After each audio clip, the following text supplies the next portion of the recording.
Ladies and gentlemen, good evening. So we resume. We were talking about the Yom Kippur War, and actually just mentioned there are some urban areas that are warlike, not actually literally warlike. They may actually be bringing the military into places like Los Angeles and Washington, D.C., let alone Minneapolis. So really military. So, beyond the COVID and everything else in this world, we have a little bit more insanity to, Baruch Hashem, here, relatively it's quiet, but there are plenty of Orthodox Jews that are plenty of Jews that are seeing real violence. My mother-in-law had a Vart, my wife's first cousin's son, Baruch Hashem, got engaged and had a Vart in Flatbush, and it was near Flatbush Avenue. There was things. Flatbush Avenue is right next to the Jewish community.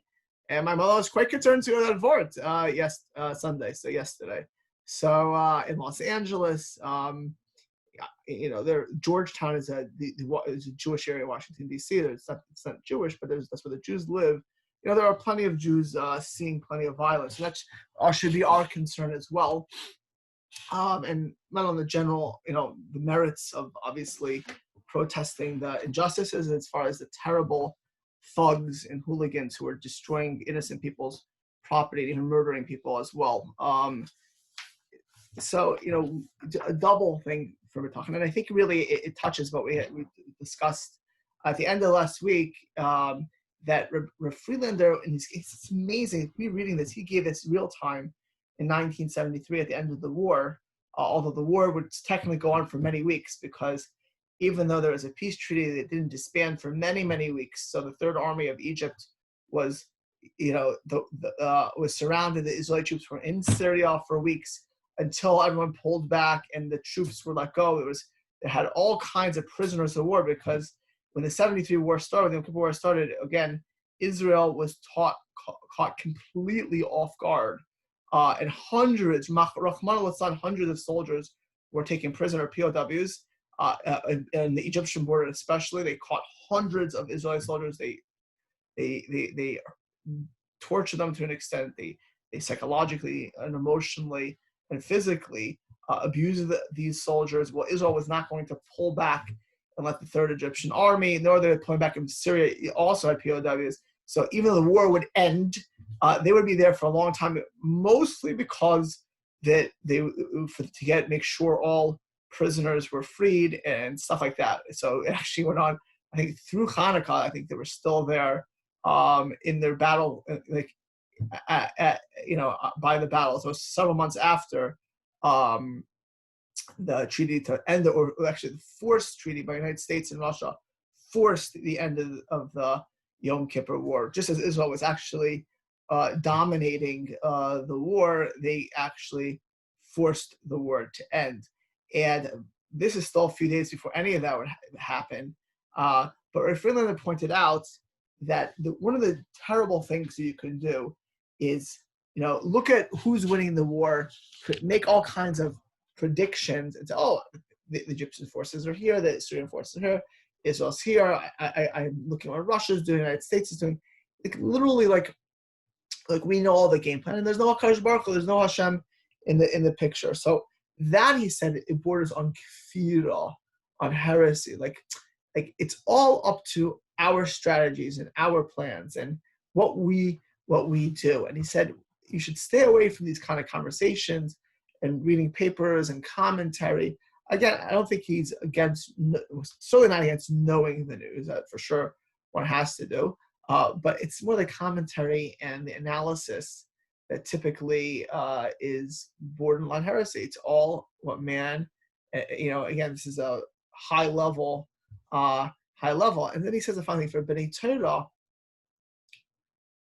Torah, he says, what's the Tviyah HaIkar? So this is how we ended off last week. I'm going to actually read it, because in my copy, I don't remember when I learned this. I learned this it must be, I would say, almost 17 years ago. I had seen this. So I haven't seen this for a long time, but I underlined it actually. See the underlines? It's underlined 17 years ago. That's why I looked at this.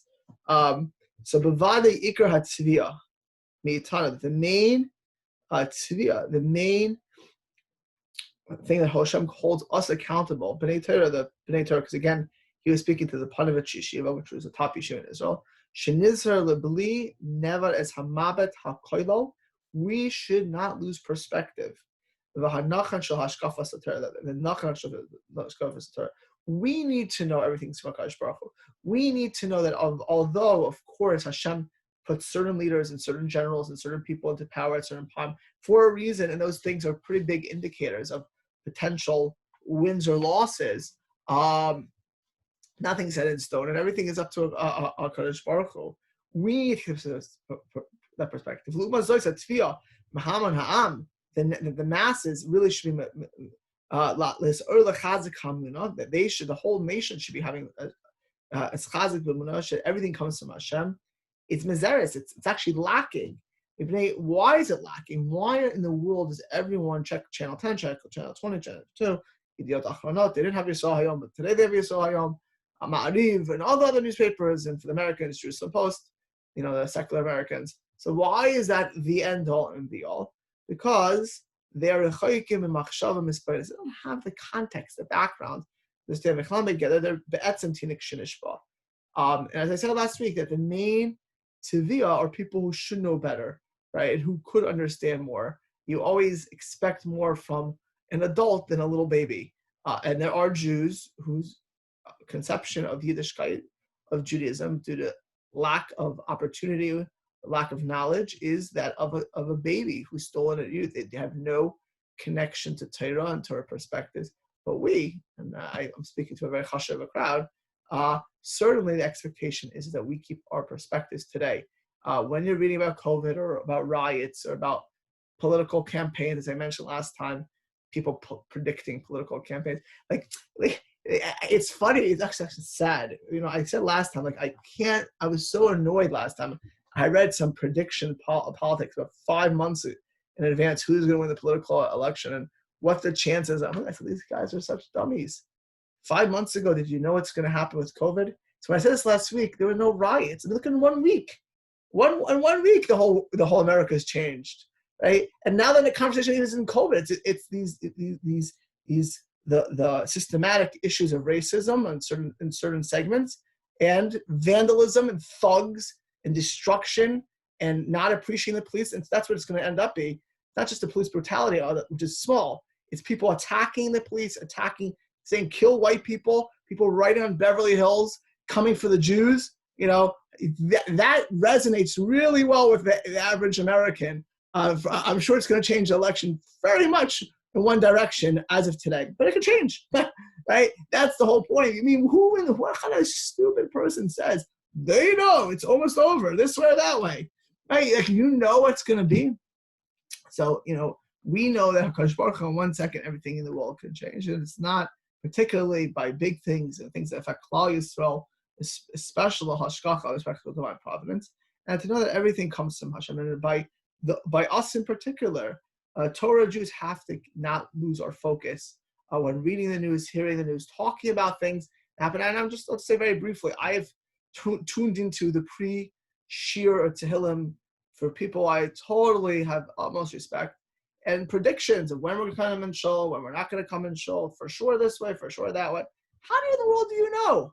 Nobody knows. And now I can assume that, Baruch Hashem, it looks like by this Friday, that's what certainly appears. Be'ezus Hashem will be in shul, but people, and I read a news article, I saw this, well-meaning, we're all well-meaning, but what our goal really needs to be is, of course, to take knowledge, not commentary or analysis, which is so biased, so terrible. All you have to do, by the way, is think how these people talk about Israel or religious Jews. Almost any time I see a religious Jew article, like a description, I want to throw up because it's so false. It's so inaccurate. Do you know how many people forwarded me stuff from this? Obviously, I didn't see it. This movie, Unorthodox, about articles, and I'm reading this. I'm not Hasidic, so I'm not Samer, but I'm like, they have no idea what they're talking about. And they write these articles. They just have no clue what they're talking about. And almost ever I read in the liberal press an article about Israel, I think to myself, or they take a picture of Bibi Netanyahu. If they ever pick a picture of Bibi Netanyahu, it's always from stern look, like or his face like this, like weird. Like they pick the worst pictures on purpose. They're biased beyond belief. All right, and some of them are Jews who are self-loathing. They may not know better, but they're self-loathing Jews. Mamish, some of them are our worst enemies. Some of these Jews are our best friends, but there's some of them are our worst enemies. People like Peter Bernard, these people are our worst enemies. People who can badmouth the Jewish people, badmouth Israel, and their own insecurities are so profound that they can't even see the world clearly. But that's something I can see and you can see because we know what Israel is. We know what Orthodox Jews. We all know that, and we know that politics on both sides of the aisle, they're biased, Jane Kamo. But it affects us. It really, really does. And you can sometimes look at the Jewish paper and see, again, like there's no mention of Hashem. It's like crazy. It's crazy. There's no mention. Like you read an article in a fine Jewish paper, with 2 pages away you have a Tvar Torah, and the analysis or the predictions, they don't say Hashem. Again, you want to say you can't report news. There could be analysis and say, but there is Hashem in the world, and that's really the fact is. A week ago, when I think it was last Wednesday night, none of us would have said this week there would be the Lincoln Memorial would be vandalized. Philadelphia, we would have a curfew in San Jose. Hashem's not so bad here. It's a curfew out here. How would have thought of this? And so it's important for all of us. And how does this connect? So we're feeling that that's the fun. The Tkuva Zu, and this time, we have to repeat and learn over. This is actually one of the most important Rambans, Nachmanides, on Chumash. It's Sof Parshas Bo. I have mentioned it over the years in my drushes, but it's really one of the fundamental. If you look at the Ramban Nachmanides, who was the Gadol Hador in the mid-12th century. So the Ramban says the following thing: "B'tkufa zu, aleinu." By the way, the Ramban, just to repeat how great he was. He did things which very rare. He had one of the most important commentaries on Chumash. He has one of the most important perushim on Shas and Talmud. He was a baki in Kabbalah, in Halacha. Most Rishonim are not that. But Rashi, obviously the most prolific and most important Rishon after the Rambam.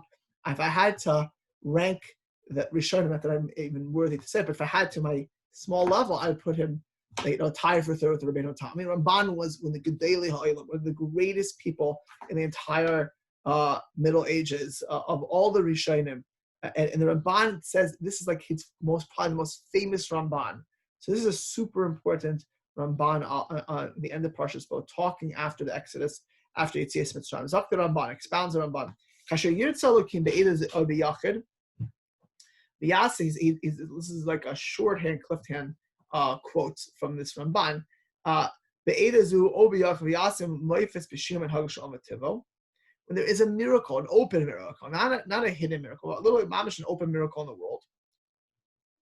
What is the point? Why would God make open miracles? It's a sheyesh lo'olam eloika mechadsho. There is a God. There is a Rabbi Yisham who is mischadish, who renews the world. B'shunim and hagashal olam mativo. All of nature could be changed. HaKadosh Baruch Hu created a world where nature, Teva, was Elokim. There is in the unity of nature. There's a name of God. It's also it hides God, and God allows nature to function. There are times when the laws of nature are broken. And when you see this, you know that there's a God who's only letting nature go, and He is ruling nature. That's the point of our open miracle. With the sky means Kol Torah Kula, and that empowers Kol Torah Kula. Who did I have this conversation with? Oh, yes. No, tell me them. I had it last week. I don't remember where. I think somebody stopped me on my walk, and they asked me about divine providence. Goyim, not Jews. And I was talking about the difference of biblical, Deuteronomy, and Exodus, and I think it was maybe Raka's neighbors. I remember. But anyways, it was open miracles, right? The Torah is given in open miracles. The revelation is given in a way of open. Yeah, it was Raka's neighbors because they stopped me on Shavuos these guys had heard, these bikers, they had heard on Michael Savage. These three guys, such nice guys, they're telling me they heard Michael Savage talk about this holiday of Shavuos. They want to know about Shavuos, right? Because of Michael Savage, this radio show, they heard about Shavuos, and they wanted to know about Shavuos. That was my conversation, right? But really, for us, the fact that Ramban's pointing out that the open miracle, because when I mentioned to them, this is important, I said it's not just the importance, Shavuos is not just the importance of the Ten Commandments and the Bible, it's also how they were given, right? When we celebrated Shavuos over this past Friday and Shabbos, it was nishnar, not just that we got the Torah, it's how we got the Torah. The Torah was given in a way, of a miraculous way. I mean, it's not just that the Torah was given to us, it's how HaKadosh Baruch Hu gave it. And that is the Skaim Torah Kula. We can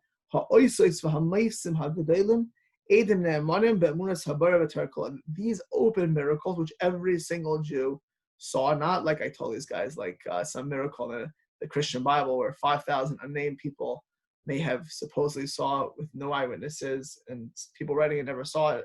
Like, this is an open miracle. You cannot make up open miracles. I, Hashem, not going to do open miracles in every generation.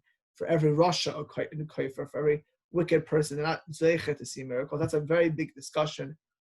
Why Hashem wouldn't do in general? Very rarely does He do it for the Rasha or Kaifer.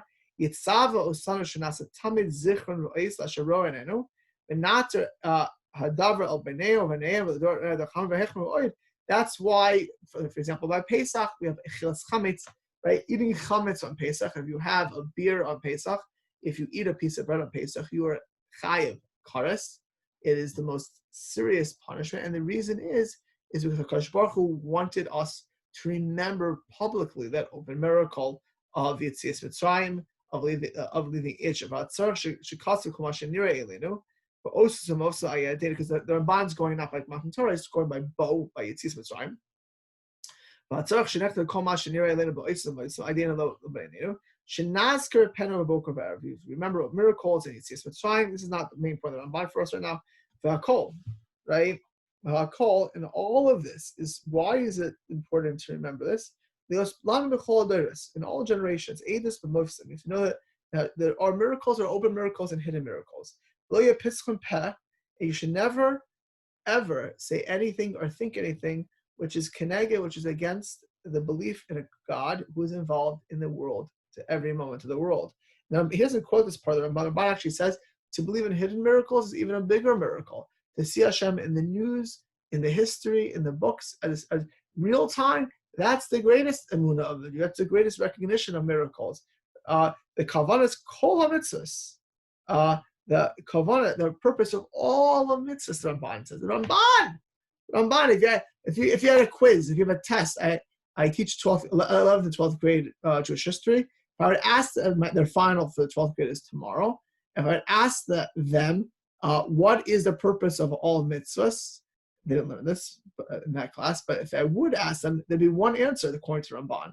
The purpose of all mitzvahs is to believe in Hashem and to know He is our Creator and He runs the world. That is a point not only of all the mitzvahs, the point of all creation. The point of all of creation is to know there is a HaKadosh Baruch Hu who runs the world. Mitzvahs allows us, mitzvahs is self, it connects us to Hashem and makes us constantly aware of Hashem. But if you have to ask, question, what is the point of all mitzvahs? Now, that it's not, in fairness, it's not the only point. Of course, mitzvahs connects us to Hashem.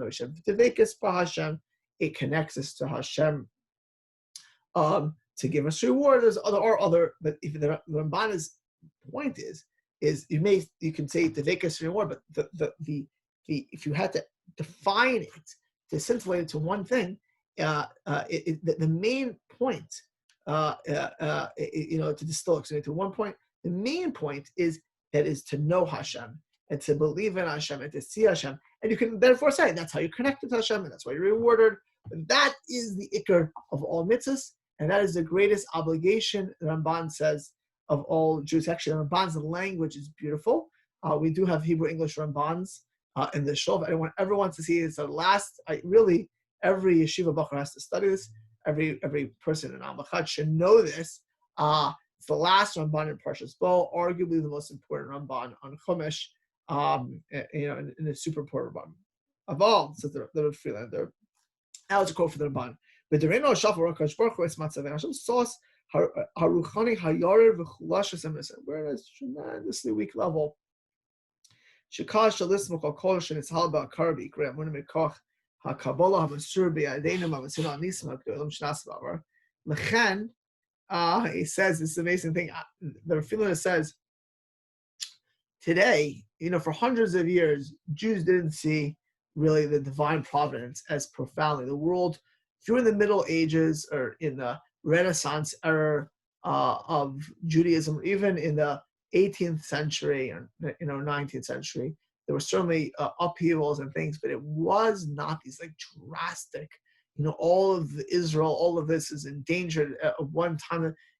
He says there's all kinds of miracles, mamish miracles. The 6-Day War was a miracle. The 48-Day War was a miracle. The 73 War was a miracle. The revival of yeshivas after the Holocaust, right, is nothing less than miraculous.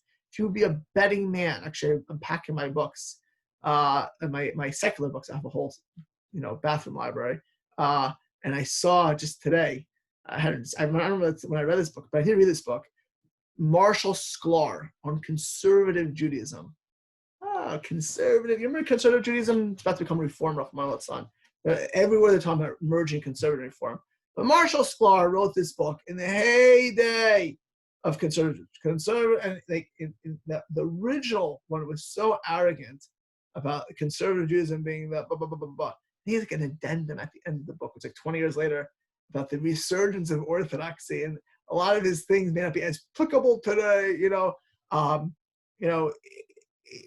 would have thought in the 1950s or 60s when orthodoxy was shaking, conservative was dominant, that not only would the tide change, whatever conservative was as I once said in a lecture somewhere, it was a Ponzi scheme. It was never real.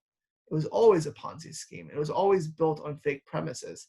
But the people who wrote the books, they would have to eat it.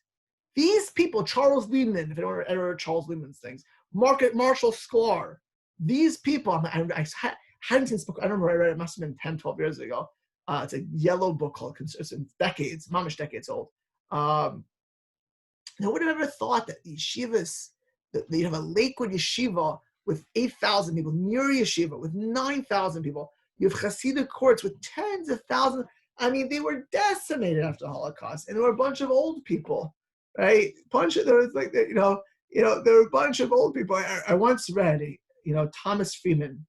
Again, this book is a really dated book. He wrote a book called From Beirut to Jerusalem. The book must be 30 plus years old, or was a kid. And I was like, when I was a kid, not as like a teenager, I was a kid, like probably 10, 12, whatever it was. So, and I remember, he describes Israel, and Thomas Friedman, I don't look at as any friend of the Jews or Israel, but he's been a New York Times reporter for decades. He was a Jerusalem reporter for many years, and he describes his interaction with Rabbi Mendel Weinbach, who was the Rosh Hashiva, the founding Rosh Hashiva and the Rosh Hashiva of Or Samech in Jerusalem for about 30 plus years. And he said the following thing, I thought was a great line. He said, this Rabbi Mendel Weinbach, he sells the orthodoxy it's like a Wall Street salesman, has a suit, and he's able to present orthodoxy, because it's a Kirov Yeshiva Or Samech, to even people like himself. By the way, Thomas Friedman's sister, just FYI, lives in Miami Beach, where I grew up, is a practicing Chabad Jew. She's an Orthodox Jew with many kids in Miami Beach, Florida. She's totally from his sister. Thomas Friedman is totally not. And in this book, he says the following thing. I remember this from 30 plus years ago. He said, in the early years of the state of Israel, the young Chilonim would take their children to Me'asharim and Bnei Brak to see the last of the Mohawkins. There's most of the Orthodox Jews were older, bearded, white beards, men, and say, look at these people today, because they won't be here too much longer. And by the way, Ben Gurion, some of the things he did in the beginning of the state, because he said that Ben Gurion. Ben Gurion believed that they will die out. He said, but what they didn't realize is these few older men, they also had a few kids, and they were taking them to tell Levine, look at these secular Jews now, because soon we will take them over, right? They thought, right? I'm not saying it's miraculous, right? It's pashut miraculous that we live in this world. And Rafila says, why do we see this? If we open our eyes, why is this? Why are these like huge swings? The 48 were miraculous, mamish miraculous. 67 mamish, 73 mamish miraculous, right? The resurgence of Torah and mitzvahs everywhere, are miraculous. Like everything looks like it's going one way, and it switches. And by the way, the Holocaust also is literally, anyone who reads any book on how the Holocaust happened, it's miraculous. It just does not make sense how all of these things happened to empower Hitler and the Nazis, and obviously that was for a terrible thing, and we still suffer the consequences. But I don't know how you cannot see Hashem doing it. It's just so surreal. The whole story of the Holocaust is just so surreal. Not just the evilness, how everything happened to lead up to it, and why the Jews and how the Jews and which Jews and and obviously that was probably the greatest, one of the 2 or 3 greatest tragedies in the history of the world. But it's still, it's in the past years, this tremendous amount of Ben B'Yeshua, especially with Saras, whether it's in the salvations, whether it's the tragedies, and it's all for a good. Why is Hashem doing all this? He said, because this is how we need Emunah today. These grand schemes. I don't know, think about ourselves, by the way. We mentioned many weeks ago, it's 10 weeks plus a little bit by now, about COVID. I said then, and I'll reiterate now, it really is an opportunity to strengthen our faith. I consider myself a religious Jew, and a pretty serious one to some level. I have found that I have thought about Hashem much more. I've found that my tefillah is much more profound, and I'm thinking about Hashem, or I'm working on my tefillah more in general. But I also found that I'm thinking about Hashem more when I'm praying. And I don't know if any had life gone on as smoothly as I would be able to jump as much. I mean, I just can't not see Hashem. By the way, this class, and having to say this class, certainly helped me keep my own perspective for the times I've been doing it, and that Hashem runs the world. So Alinu is fun, Levine and Shigamak Shoyim. So it's nice. People like to say, I'm sure some of you were thinking, well, I said the 6-day war, 73 war. Well, it's really Hashem miracles. But we say the Holocaust, it's like a little bit. I know this because I've had these conversations with people. People like pull back. I can't Hashem. And things are grand and smooth and pleasurable. Oh, Hashem. People don't want Hashem to be involved in the bad things. Hashem is not capable of doing that, and of course that's it partially comes from a good thing, but it's certainly a wrong thing because it comes from a belief that we know what's really best, and the truth is the totality of everything we really do not. And even the kshayim hamachavim, the biggest challenges, difficulties, pain, is also mirach me Hashem hativ osana. For whatever reason, for the individuals who terribly, terribly suffered, for eternity, they had their own. It was for Rachmei Hashem for those individuals, and I say that again. I always say this because I don't want anything to ever think. I think it's slightly. My own immediate family, because my 2 great grandfathers I'm named for, would have been my aunt and uncle. Though they, and my all of my great grandparents, great uncles, great aunts, etc., all murdered. They Hashem, and only I don't pretend to have any hotline to know why, who, and what. Hashem, everyone had a reason, and it was for their best, for reasons whether it's Gilgulim, whether it's fraternity, whatever it may be, whether it's for the chasm of their for the descendants, but not just for them, for the world, for Klal Yisrael, for the Jewish people. That's a little bit even easier to see because there's no question there would be no Israel for when the Holocaust would not have happened. And many of the yeshivas and rebuilding I just mentioned, arguably there was a lot of decay and it would not have happened as like exactly the same way as well. So it's impossible, but the point is, it's all from Hashem. Rabbi, as the Panovich of Rabbi Friedlander was the Mashkiach of Panovich. First, he was a student, one of the first students of Panovich, a student of Dessler, and then he took over of Dessler's spot after Chatz Levin. He said this. The Panovich Rav said in the name of his Rabbi, the Chavetz Chaim, the Panovich Rav, learned by the Chavetz Chaim's Kachim Kol. The Panovich Rav said, the Chavetz Chaim used to say, it's an amazing line, Schlechter nit sagen, better meg men, but bitter meg men sagen. Right? If you don't know Yiddish, schlecht, nit sagen, bitter meg men sagen. So you can't say anything is bad. You don't know what bad is. Bad you don't say. Bitter. Somebody dies. That's terrible. It's awful. It's bitter in the sense of is it bad? Do we know what really good is? I'm not saying to console people this way. somebody, God forbid, has a loss, you console them like it's bad. But when they're ready to hear the reality, it's everything Hashem does is good. Again, we wish people a sweet new year. All right, Shana Toiva should be good and sweet. The good Hashem only gives good, but the sweet means you can see the good, you can feel the good, you can enjoy the good. Rak mutar lo shimar. You could say it's bitter.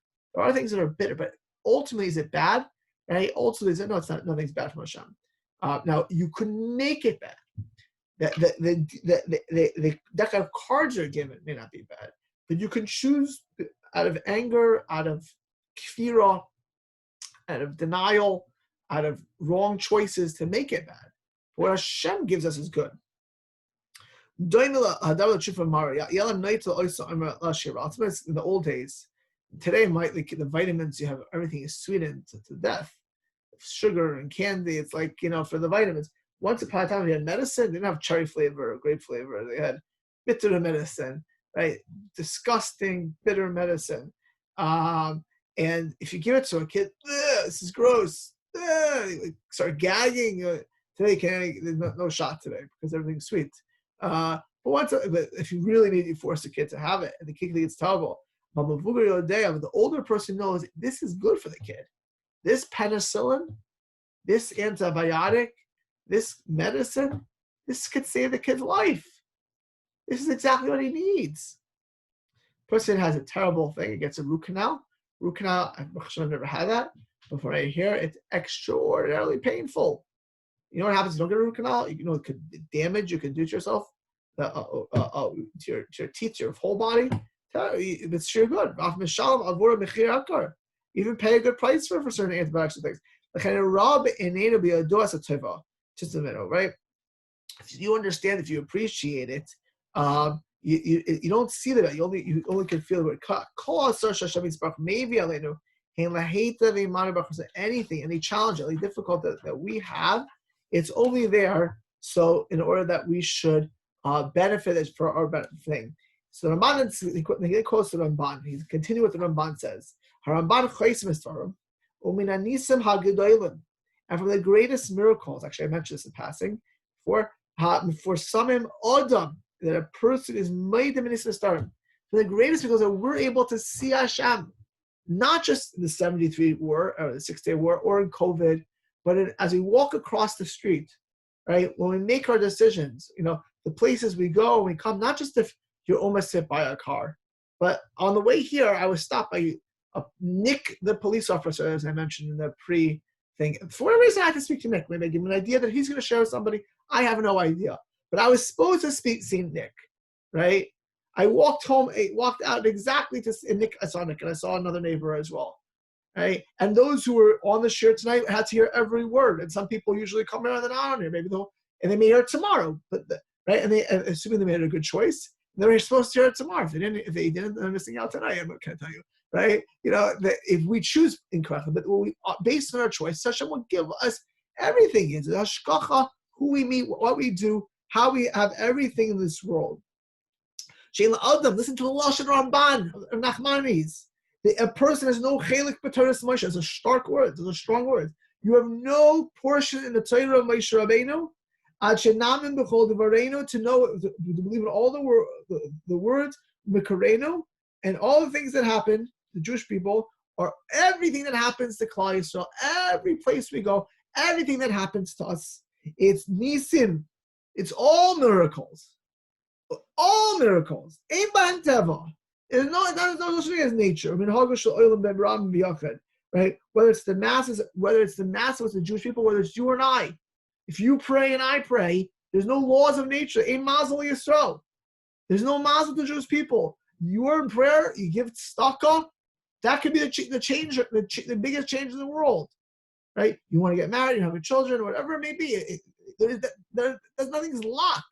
Now, if you have a pre-existing condition, then b'derech hatava, barring a miracle, you're not, if a person has full-fledged diabetes, then derech, and that's not what he's talking about. He's saying that with the realities of the decisions we make and the things, there's no teva, there's no nature, right? Again, if I prayed tomorrow to be 6'5", I wouldn't do that, but I'm not going to be 6'5". I could pray for 100 years. I'm not going to be 100 years. Who knows what's on the event the next 50 years, maybe not. But on a serious note, that's not going to happen. You could pray maybe that they should invent something if you want to really be 6'5". Happy with my height, but but real prayer, as far as things that of changes, anything is possible. And people think they're locked. People, Klal Yisrael is locked. There's no such rules by the Jewish people. No such realities of the Jewish people. Everything's miracles from Hashem, right? And if you don't believe that, you have no portion in Torah. You're not a believer. Believer's stuck. This is the reality.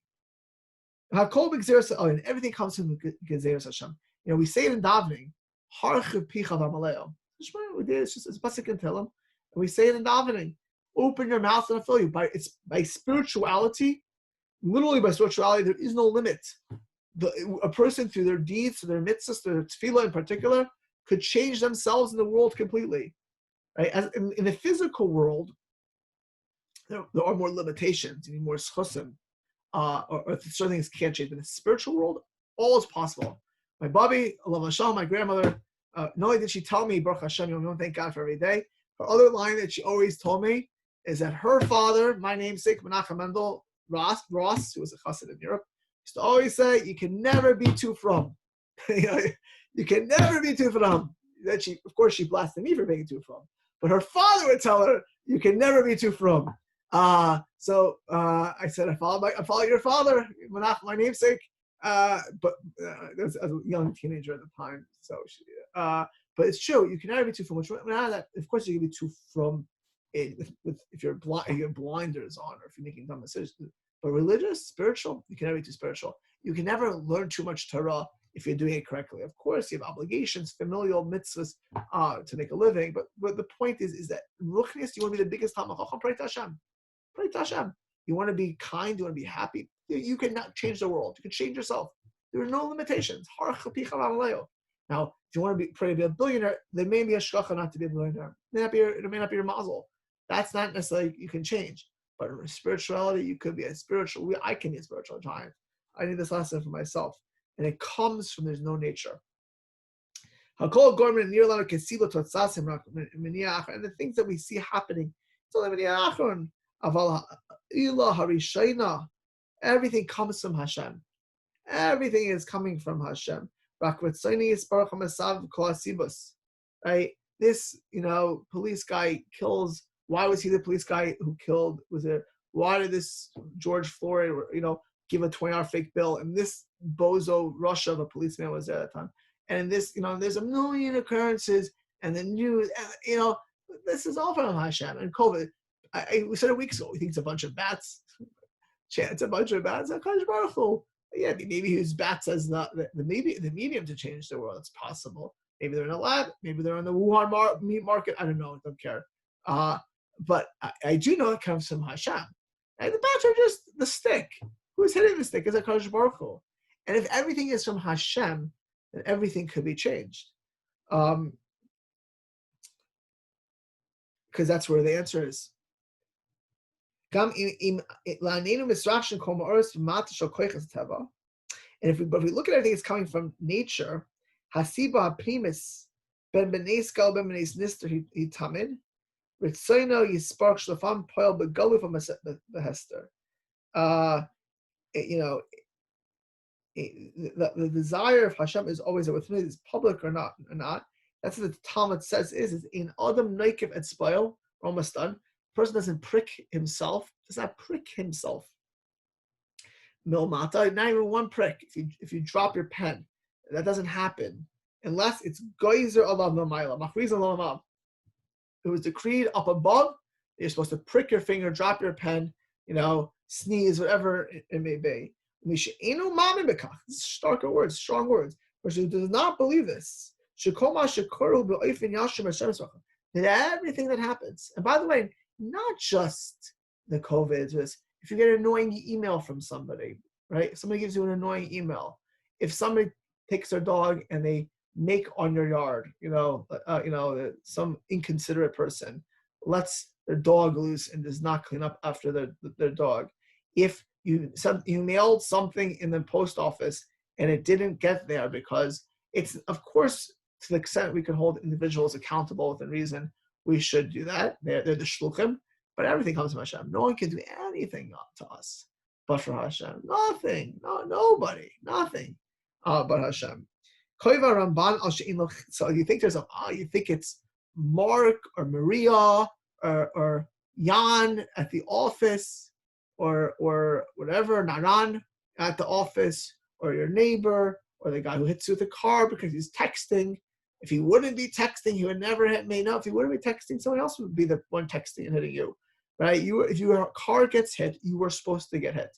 It's not because this guy was texting in his car you're gonna hit. Because this guy is texting in his car, he's a Rasha because he endangered your life and he got punished for that, right? Because if you're driving a car, it's a responsibility. You can kill people.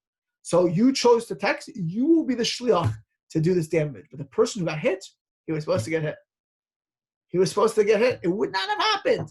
You think because this guy's texting, that's why you got hit? Like they say in the guy's show, the wrong person at the wrong place at the wrong time. This is the wrong place at the wrong time. The Kadosh Baruch Hu. And if you don't believe that, again, the Ramban says, it's not me. Just reading the words. You have no portion. Now, doesn't mean that you have no portion. Maybe it's if you are a serial offender, you're missing Yiddishkeit. It's not the same Judaism. If you don't see Hashem in the news, you don't feel Hashem. Again, it's a feeling that says for Jews who have no context of Yiddishkeit, they are children lost. But for you and I and for Torah Jews, this is essential. This is for the most essential lessons. Because this knowledge, every single thing, comes from HaKadosh Baruch Hu, comes from Hashem, is Yesod HaEmunah. It's the foundation of Emunah and the foundation of Torah. I'm going to hold here for tonight's section and go back to the Yom Kippur War tomorrow. But we are living in our own time, as I started tonight, of upheaval and challenges on many levels right now. And it's important that the only news that we should know, and I read the news, as you all know, I'm pretty updated on current events. But at the end of the day, the only news is that Hashem runs the world. Everyone else are just actors. And of course, we need to know what's going on in the world to make proper decisions, because those actors are doing the Ratzon Hashem. They're playing out what Hashem wants, and that's it. If things are dangerous, etc., we should be aware of them. What many decisions we make, we should be certainly. I think knowing the news is essential for everybody, but understanding the news is that everything comes from Hashem. That's important for the news. It's important for the decisions we'll be making today and the days ahead in our own spirituality in a time of upheaval. And it's important because it's the essence of Torah, it's the essence of Emunah, and that is the Yesodei Yesodis, to quote the Ramban. So I unmuted everyone. Wish everyone a good night and keep safe. We will pick up in the Yirtzeh Hashem tomorrow night, and there'll be Tillim tomorrow as well. Okay? So good night, everybody.